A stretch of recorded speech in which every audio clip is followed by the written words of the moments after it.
The Trumpet Daily is presented by Stephen Flurry. The program analyzes world news and history from a distinct perspective and compares current events to prophecies found in the Bible.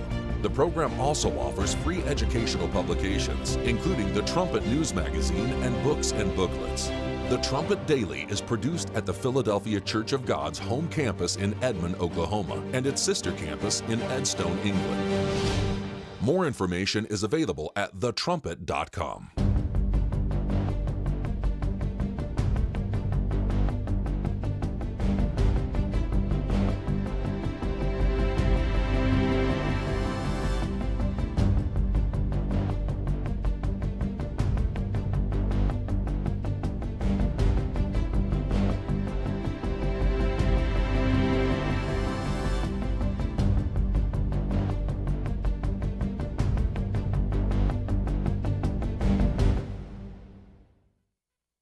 The Trumpet Daily program begins right now.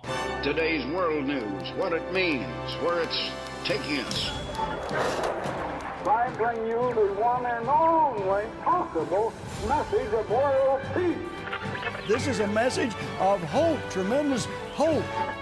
And he said unto me, you must prophesy again. The Trumpet Daily program begins right now. You know, foreign policy-wise, I don't think there's been a president in a generation who's even come close. I've never seen a president who's accomplished so much, who's achieved so much peace, who's been able to advance America's economic interests through his foreign policy. And I really think it's a very unique perspective. But I actually think, even though the Democrats won't ever admit it, that administrations for the next 40 or 50 years are going to be guided by the Trump doctrine in the same way people were guided by the Monroe Doctrine 200 years ago. I thought I have a very good relationship with President Putin. I thought that was going to be my an easier one. Yeah. Because I solved some of the wars were going, in one case, 32 years, in one case, 36 years. And I got them settled in like 2 days. I'm very proud of that. I just had one where today, I think I settled one today, another one. But we just about exhausted the supply of wars. I didn't know there were so many wars. However, I have something in my heart that I think is incredibly important for our country, and that is to end the toxic fighting in politics. And this has been going on for years, and it has divided our country, split up friends and families, neighbors, and it's not solving our problems. The most hurtful thing he said, which is absolutely untrue, is he called me a traitor, and that is so extremely wrong. And those are the types of words used that can radicalize people against me and put my life in danger. Her life could be in danger because of the rhetoric. Her life is in danger? Who's that? Marjorie Taylor Greene, she says. Marjorie Taylor Greene. I don't think her life is in danger. Frankly, I don't think anybody cares about her. Tell you what, 6 months in, Steve, and here we are, turning back on the campaign promises, and we bombed Iran on behalf of Israel. Yes, it was on behalf of Israel. We're entering a nuclear war, the World War III. Mr. President, Tucker Carlson recently had a friendly interview with anti-Semite Nick Fuentes. Tucker Carlson. What role do you think Tucker Carlson could play in the Republican Party and the conservative movement going forward? Well, I found him to be good. I mean, he said good things about me over the years. I think he's good. We've had some good interviews. I did an interview with him. We had 300 million hits. You know that. Look, I can't tell him. Will you let me finish my statement? You are the worst. You're with Bloomberg, right? You are the worst. I don't know why they even have you.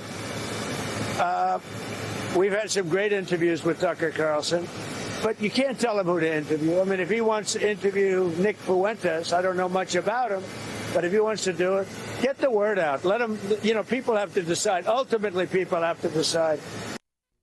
Another weekend news cycle. There's always something for everyone, isn't there? All the talk about success and peace and what was the statement? We've just about exhausted the supply of wars. There are no more wars to finish.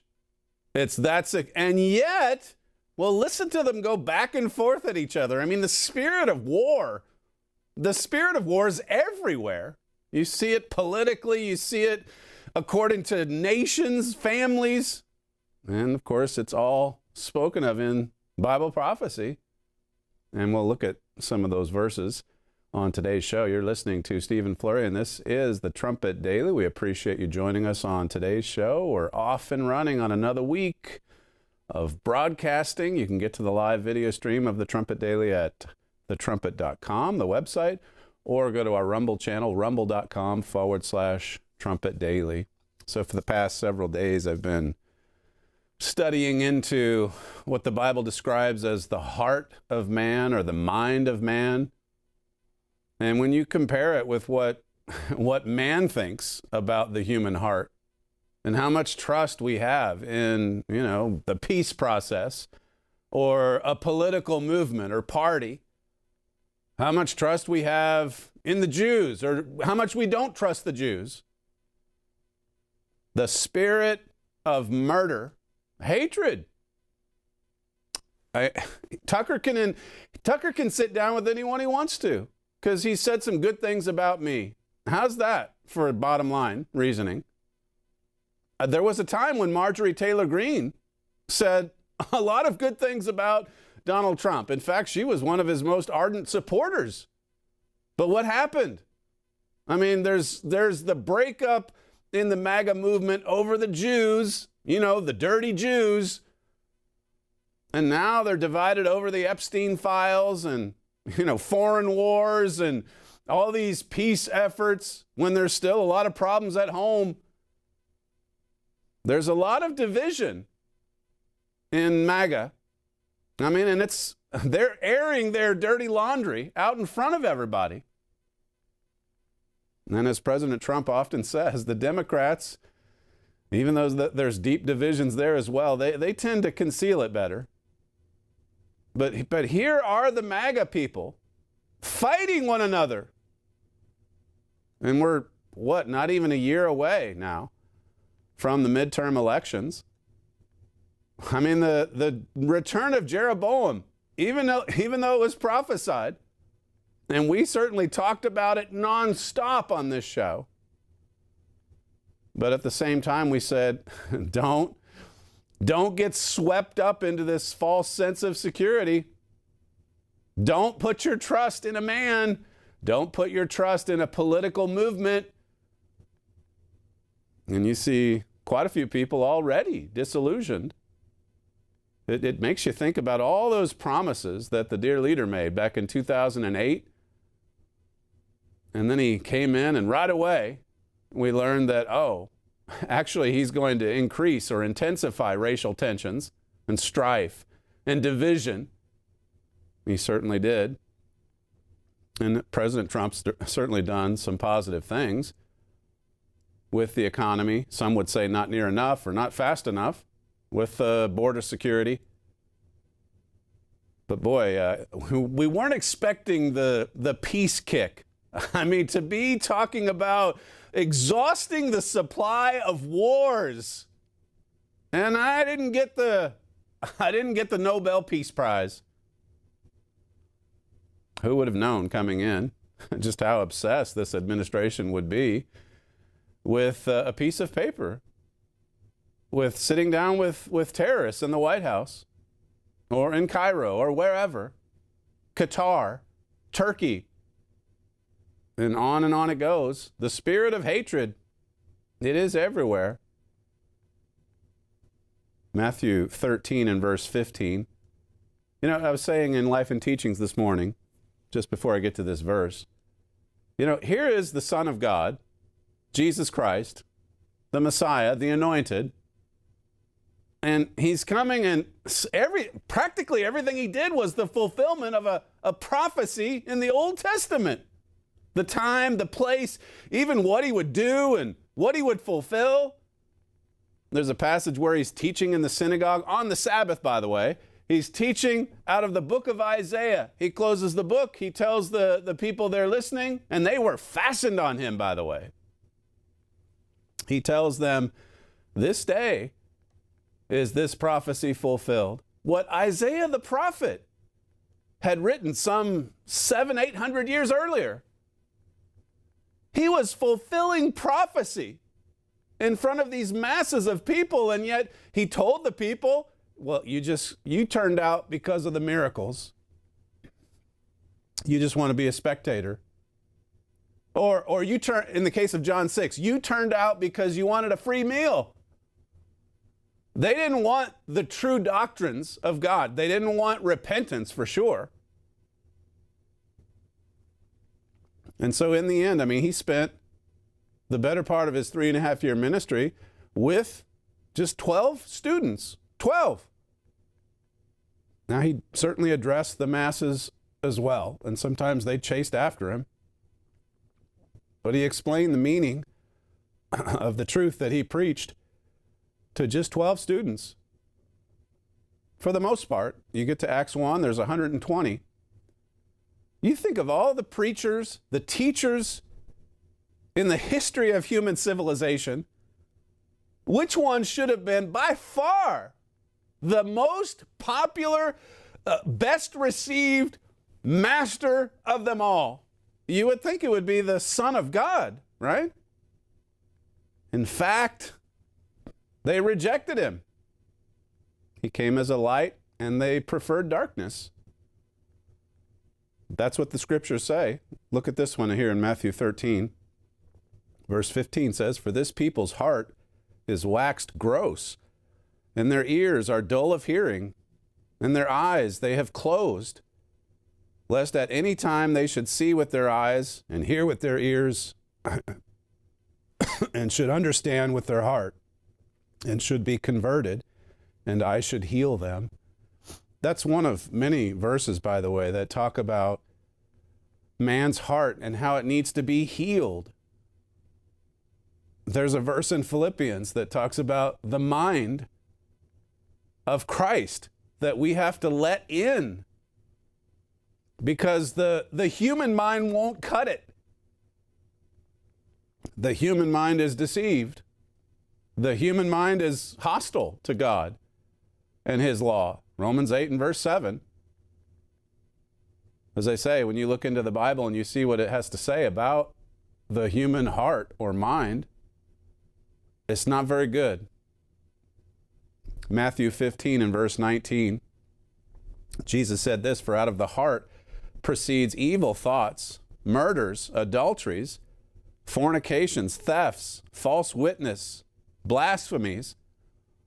I mean, you heard MTG there say, look, there's just been so much violent and angry rhetoric, and we've got to tone it down. And I mean, she's in MAGA, or was, and now there's a division there.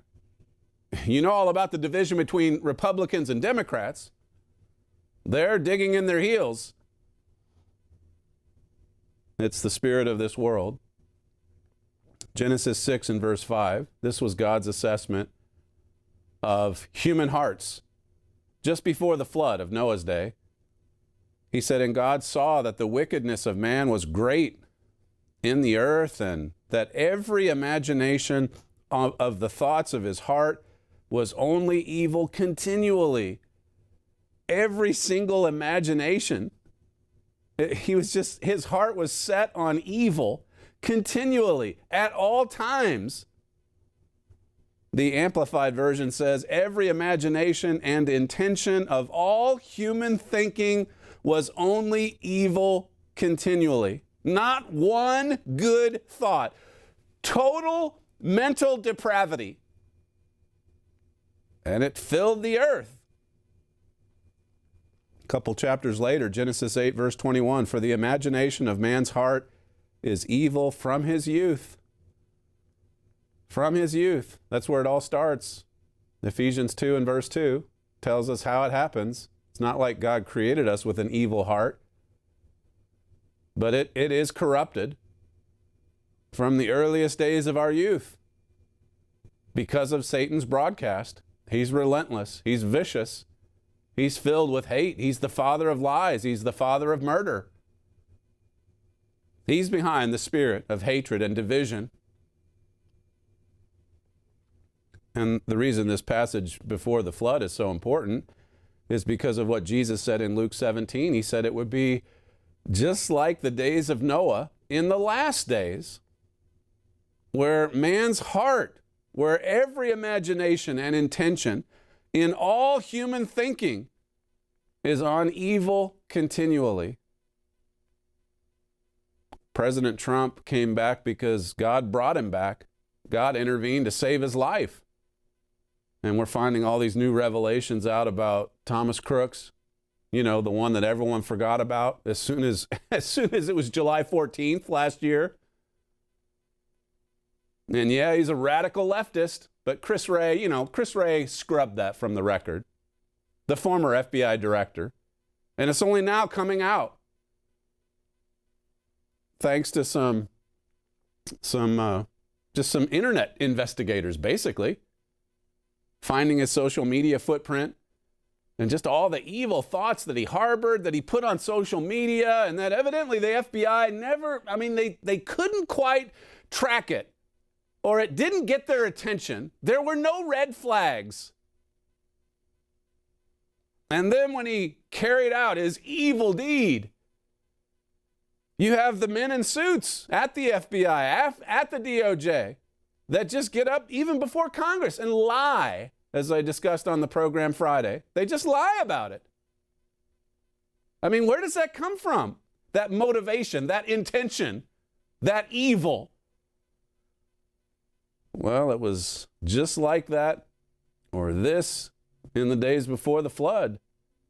And Jesus said it's coming again. Ted Cruz recently, I didn't have time to play this Friday, but he was talking about just the division in MAGA over the Jews, and how there's a lot of conservatives now that hate the Jews. They hate Israel. They hate the United States having anything to do with Israel.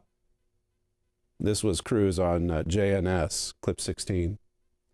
You know, if you step back for a minute, it was about 10 years ago that anti-Semitism began rising in the Democrat Party. And the Democrat leadership essentially did nothing about it. They looked the other way. They thought the problem would solve itself. And it has all but destroyed the Democrat Party. As we talked about before, the pro-Hamas caucus drives the agenda, and the remaining Democrats, many of my colleagues in the Senate, are terrified of crossing them. But we are seeing the same poison rising on the right. And in the last 6 months, I've seen more anti-Semitism on the right than at any point in my life. We see multiple prominent voices on the right going online and defending Hitler. I mean, it almost should be a joke. And what I worry about, look, we're so polarized right now. We're so tribalized that there's very much a team color sense. And I worry about 18, 19, 20-year-olds who are hearing the message, oh, okay, our team, we hate Israel. That's really dangerous, and it is spreading. And listen, I've resolved I'm going to do everything I can to fight it. I am not going to let the Republican Party be destroyed by this poison that has already destroyed the Democrat Party. And I'm not going to let the country be destroyed, because if we wake up 5 years from now and both parties are viciously anti-Israel, viciously anti-Semitic. By the way, when you are anti-Israel, you know what comes very soon thereafter? Being anti-American. So there's Ted Cruz standing up for Israel, saying there's a lot of people on the right now that hate Israel, they hate the Jews, that actually defend Hitler, like Fuentes, the one that Tucker sat down with and had a nice, cordial discussion with. And then President Trump, for his part, as you heard in the cold open, he's asked about it. And he says, you can't tell Tucker who he can interview. And, well, he's right. You can't tell him who he can interview. He said, look, if he wants to interview Fuentes, I don't know much about him, but if he wants to get the word out, well, what word is he getting out? That Fuentes is right, or he's wrong, or somewhere in between, or just, well, we got to talk to him because that's how we solve problems. We just talk. He says, let Tucker interview who he wants. people have to decide. We've got to hear both sides of the argument. People are really opening themselves up to a lot of heavy demonic influence. This is exactly the way the devil wants it, because he presents himself as an angel of light. If you read 2 Corinthians 11, that's what you'll see. That's what you'll read. And Paul says, so it should be no strange thing that the devil's ministers also present themselves as angels of light. Well, you can sit down with them. They may defend Hitler on one podcast, but then you can sit down with them over here and you can see a perfect angel. Just the way the devil wants it. We talked on Friday about the media, how that they're complicit in the attack on America. You see that all through our book, America Under Attack. And my father made this statement. I know I gave it to you on Friday, but he said the mainstream media have been overcome by the devil. I mean, that's a pretty big statement right there. They've been overcome by the devil. And he said, look at how leftists are now using their power in the media, technology companies, and social media to silence anyone who disagrees with them. Well, now some of that's being reversed because Donald Trump's back in power. And yet now look at what's emerging on the right. Look at the division within MAGA. God's trying to show us that there is no hope in man. That's the message of Jeremiah 17. And yet look at how much hope we put in man-made institutions. Look at how much hope we put in human diplomacy, dialogue with the devil. Melanie Phillips, she wrote that piece this past summer, negotiating with the devil or something to that effect. That's not going to work out well in the end. The underlying premise of all this that you're seeing, even though they're fighting and they're bickering out in the open, out in the public's view, right on television, really the underlying premise of it all is that this world is a pretty good place. And hey, we've all got our different views. What did President Trump say? Let the people decide. I mean, that's basically Jeremiah 21 and verse 25. Sorry, Judges 21:25. Just let every man decide for himself.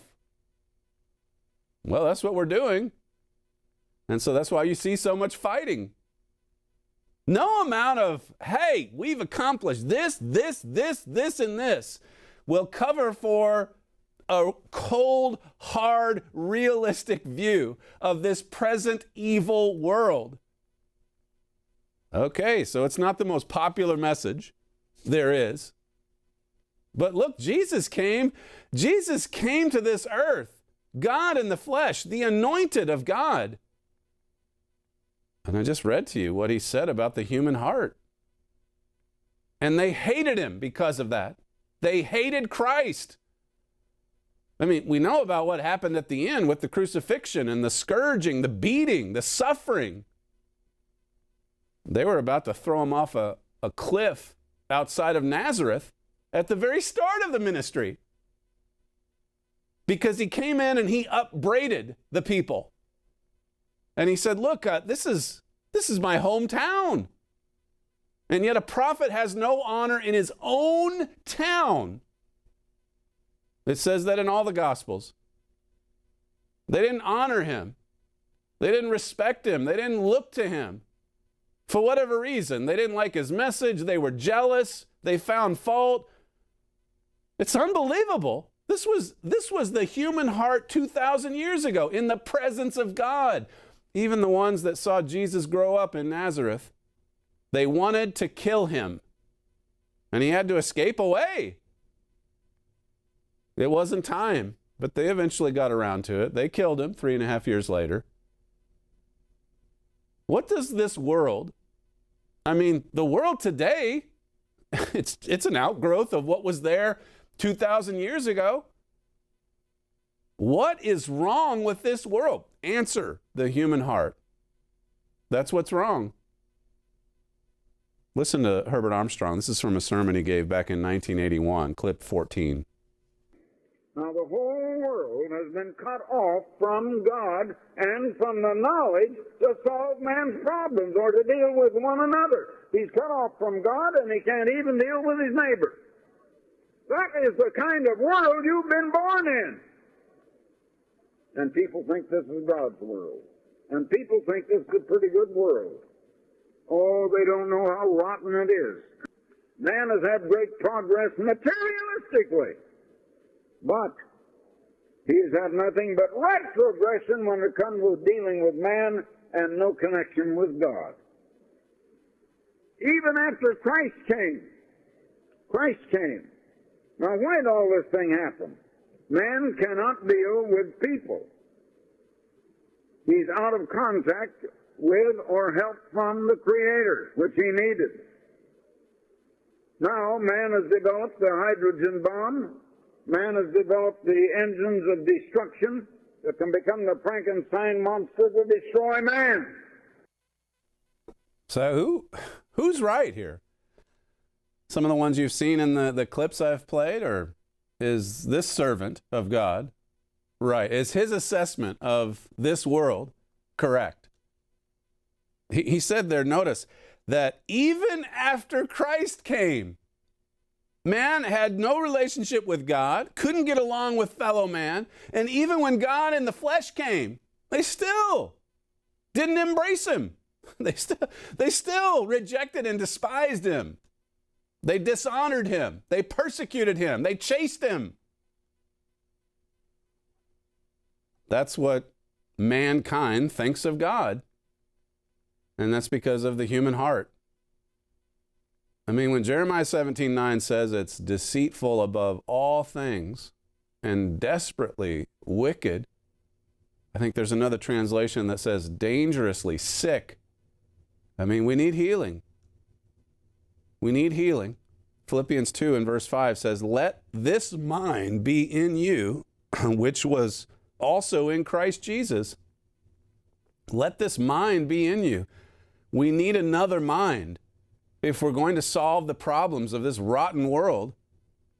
In fact, we need a new world. And that's what God is creating in his church. And the Bible refers to his church as the little flock. It's just a small grouping carrying out his work, his plan, because they're people that have received the message from God, the doctrines of God, and have repented of their sins, turned to God. All have sinned and fallen short of the glory of God, Romans 3. We have to claim that sacrifice. We have to be willing to confess our sins, to see the evil of the human heart, to see how dark it is, to see what proceeds out of it, and to be willing to repent and change so that God can give us his power and we can go forward with Christ. Verse 1 in the Moffat, it says, "So by all the stimulus of Christ, by every incentive of love, by all your participation in the Spirit, by all your affectionate tenderness," Paul says, "I pray you to give me the utter joy of knowing you are living in harmony with the same feelings of love and with one heart and soul." I mean, this world is not living in harmony. Americans are not living in harmony. Republicans are not living in harmony. Republicans and Democrats certainly not living in harmony. Why? Well, because there's another mind that we need to bring people together. We need the mind of Christ in order to get along with fellow man. As Herbert Armstrong so often said, the problems of this world are spiritual in nature. We need this mind. We need the Spirit of God. That's what's missing. It's so obvious that this world is in its very last days and that the human heart, the evil of the human heart, it just waxes worse and worse and worse. Listen to this from another program of Mr. Armstrong's in 1984, clip 15. Man without God is all mixed up. He cannot solve his problems. He can think of material things. He can get along with matter. But when it comes to getting along with other minds, that's where the trouble comes. One mind does not get along with other minds, and so we have troubles in the world. And that is the source and the foundation of all of our troubles in this world. That's why the Apostle Paul wrote, "Let this mind be in you which was in Christ Jesus." But Adam rejected that mind. He rejected the mind of God. He rejected reliance on God. Said he would rely on himself. And mankind has been doing that ever since. Nations have trouble. Individuals have troubles. They can't solve their troubles or their evils. So God closed up the tree of life. And he closed it until the second Adam, Jesus Christ, would come. That's a great clip right there. We'll have to look into the background of that, who he's addressing in that small audience. It's from 1984. He's explaining why we can't solve our troubles, why they're multiplying. There's this article, Sasha Stone, writing about Barack Obama and the civil war that he started. It's not yet a hot war, but just all the seeds of division and strife that he planted. It says, and so we began fighting a civil war, not at Gettysburg or Shiloh, but on Facebook, Twitter, X, YouTube, TikTok. But only one side is cutting off friends and family. Only one side has no plan for the rest of America on the outside. Only one side seems prepared to become violent to preserve their utopia. I mean, think about this. Just by way of comparison, on the one hand, you have people just cutting off family.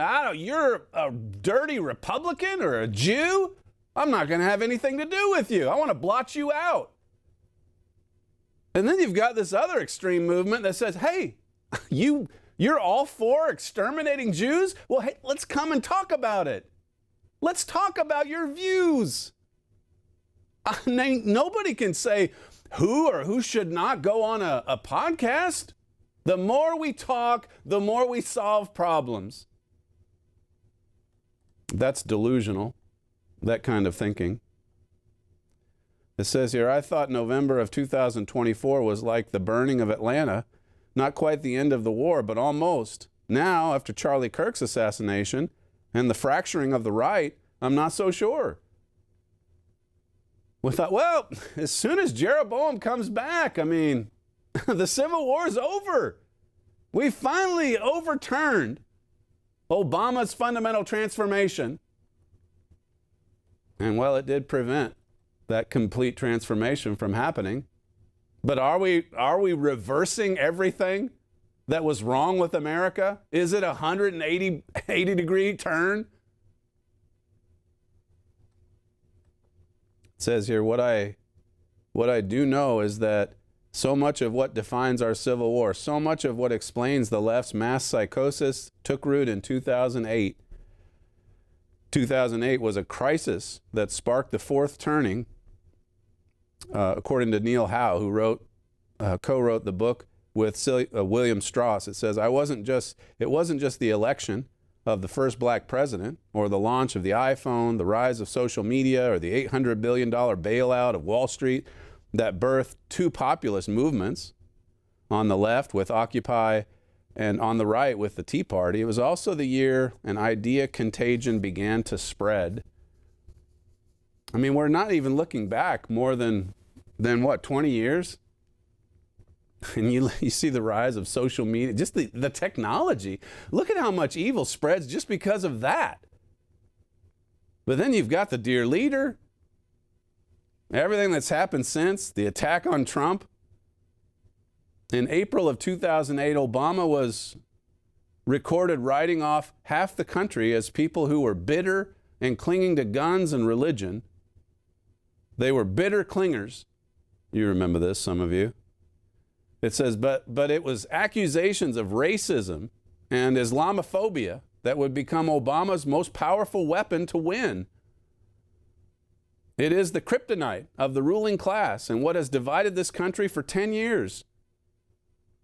Back in 2008, Obama was accused of being a Muslim socialist, not born in America, who palled around with terrorists.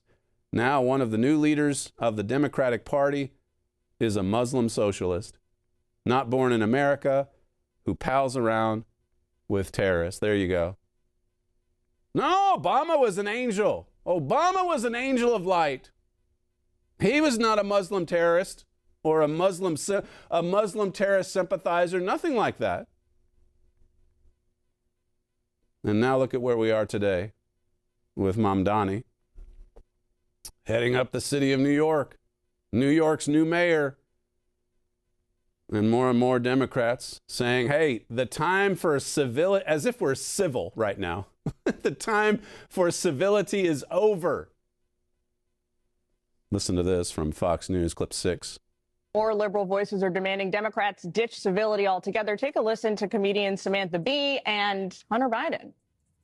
So sometimes you do just need to stand up and scream. I think civility is pretty overrated. I certainly am not in any way advocating that we edge toward political violence. What I haven't seen is people going, we need to look at extremism in general and tone down the temperature. Yeah, no, we need to turn the temperature up. I say that we need to turn the temperature up. I am absolutely 100% not saying that it needs to be violence. Turn up the temperature. Now, don't take that to mean violence. We just had 2 assassination attempts on the Republican frontrunner last summer. And they quiet down for, 2 seconds? And then here they are. I think civility's overrated. I think we got to fight. I mean, not literally, but, fight. J.D. Vance commented on the radical left. And it makes you think of the quote from Herbert Armstrong, and he was right, about just tear down the entire system. This is clip 7. But I think, Sean, there are so many far left people who run the Democratic Party in Washington, D.C., they just want to burn it down. They don't care if the troops don't get paid. They don't care if you cause billions of dollars of lost productivity. They don't care if you shut down the airline industry, which they were very close to doing. They just want to get Trump. And they don't care if they have to burn the entire country down in order to get Trump. That's what they want to do. As I told my team this morning, I mean, we're not that far away from everything just completely unraveling. In fact, you go back to last summer. What happens to this country if President Trump didn't tilt his head? What happens if he's taken out on July 13th, 2024? Now, God intervened. He did. God brought him back. God saved his life. But look at where we are today. 8, 9, 10 months into the new administration, President Trump's second term. Miranda Devine has this long article about the shooter last summer, Thomas Crooks. She said there's something very wrong with the official story and invites conspiracy theories. What is going on? I mean, somebody was murdered that day. They were trying to shoot at Donald Trump. He tilted his head. Someone else got shot in the head and died. And yet it was just kind of brushed aside. Chris Wray just dismissed it. He even dismissed the fact that Donald Trump was shot in the ear. Well, I mean, we don't know for sure. These are the ones that investigate the crimes, and they're committing crimes as they do it. So how do you solve this kind of evil? And why does this happen? Well, because of the heart of man. The FBI Director, Chris Wray, told Congress after July 13 that the attack, that the Bureau had found nothing in Crooks's online history that pointed to a motive or political ideology? Nothing. No, not politically motivated at all. That was the FBI director at that time, Chris Wray. That's his testimony. That's what he told Congress. A week later, Wray's deputy, Paul Abate, told Congress that comments posted on one of Crooks's social media accounts appear to reflect anti-Semitic and anti-immigration themes.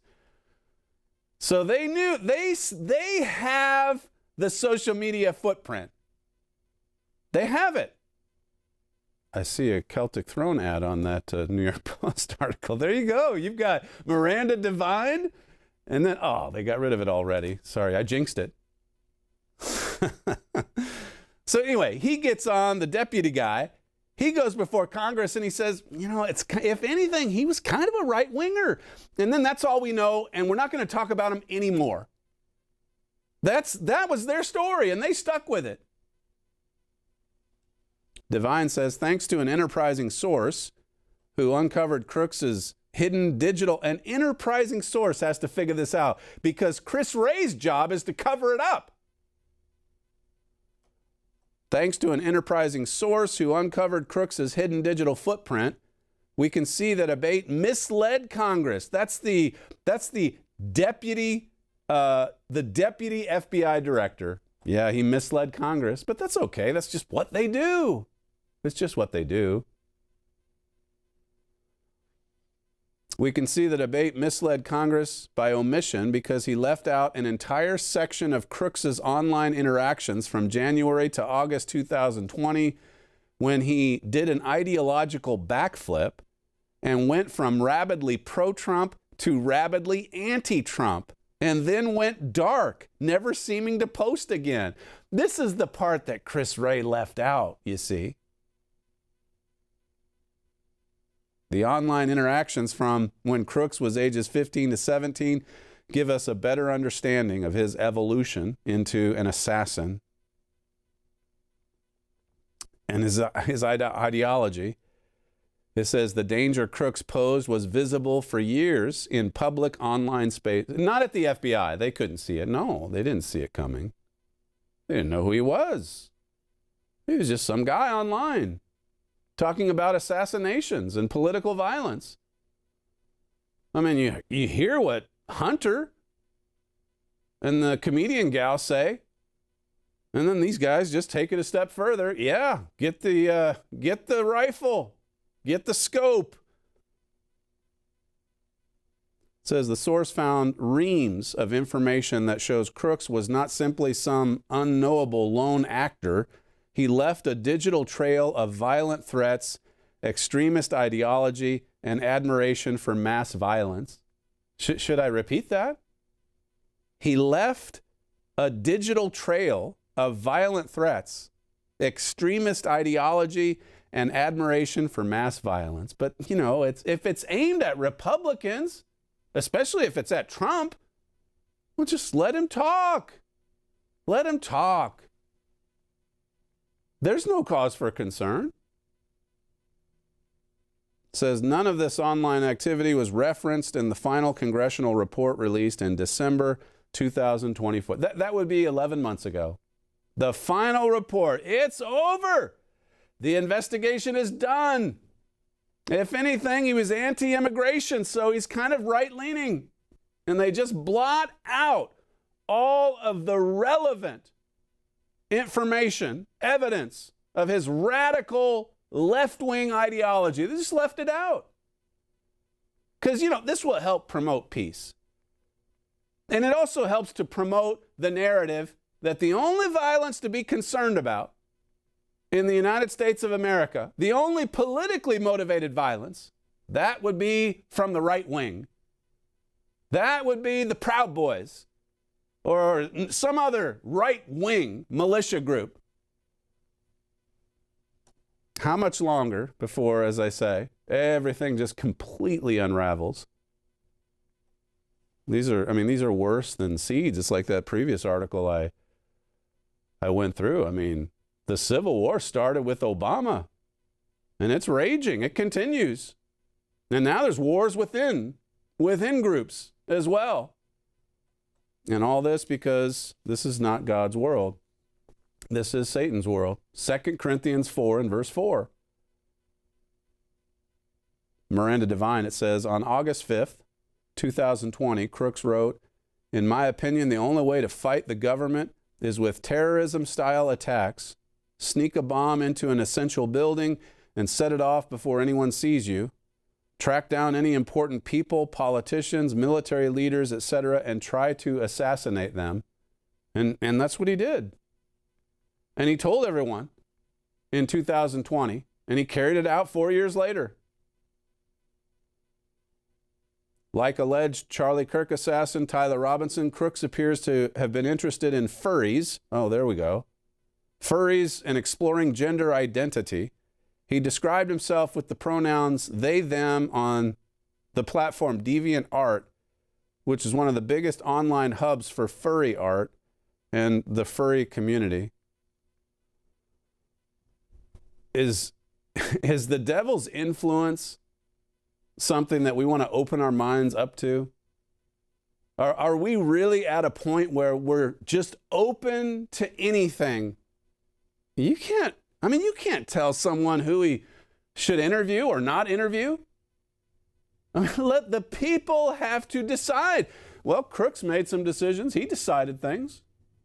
So did the Charlie Kirk assassin. He decided he was in the furry community. And same with Crooks, evidently. You've got the transgender evil. You've got the furry evil, whatever that is. You've got assassinations. You've got politically motivated violence. But, I mean, they've got to decide. Well, they are. And more of the decisions are turning more and more violent and evil by the day. And then you look at the rhetoric like you saw in the cold open. You think of what Jesus said on the Olivet prophecy, wars and rumors of war. I mean, people just talking about it, talking about fighting, talking about taking up arms, committing assassinations. If you look at Proverbs 6, just coming back to the testimony of Abate and Chris Ray and just how despicable it is. And then to conclude the report, last year, 11 months ago, and it's so dishonest. It's so blatantly deceptive.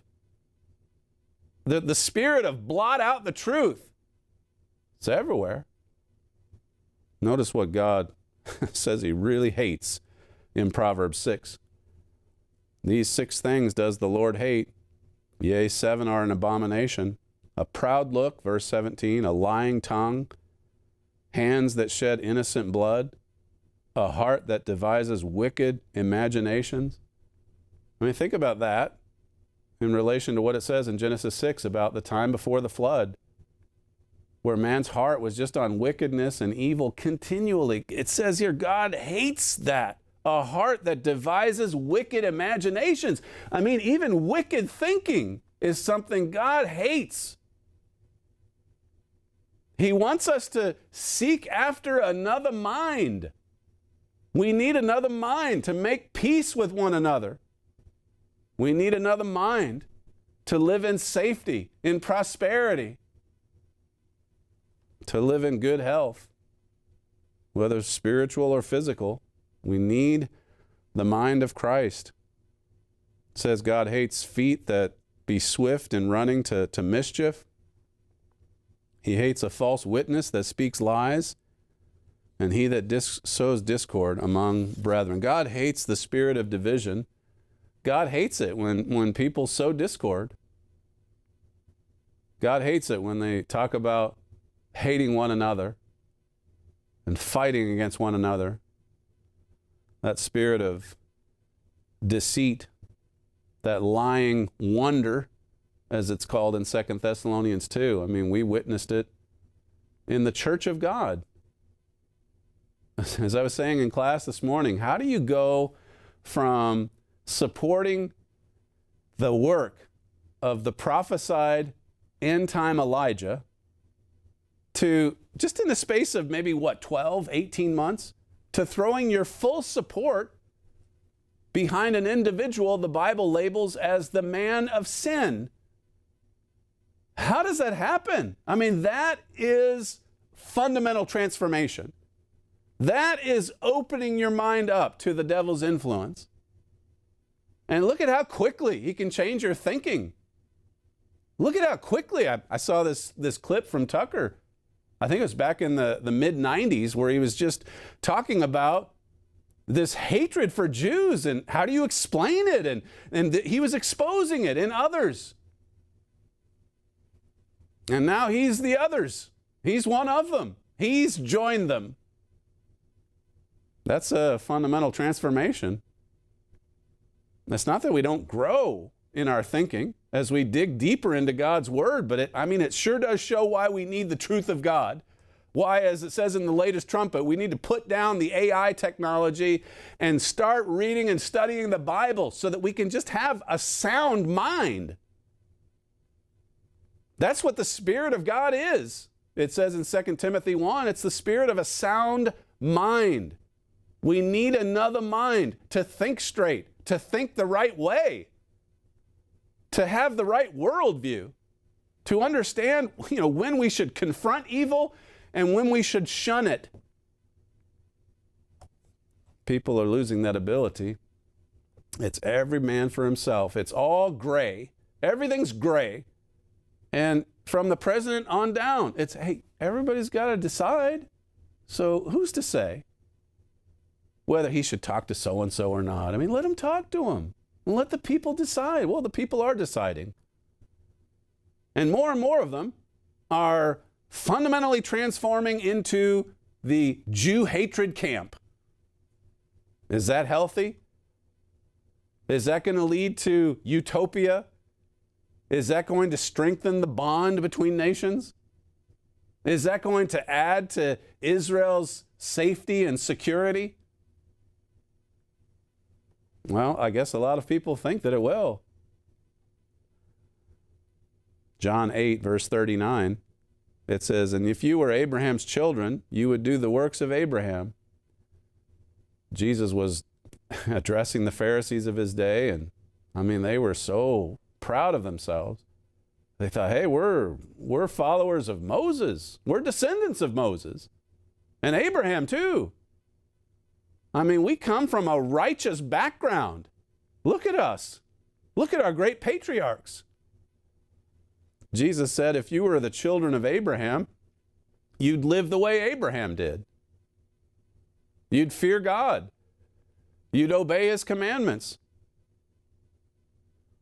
Instead, verse 44 says, you are of your father the devil, and the lusts of your father you will do.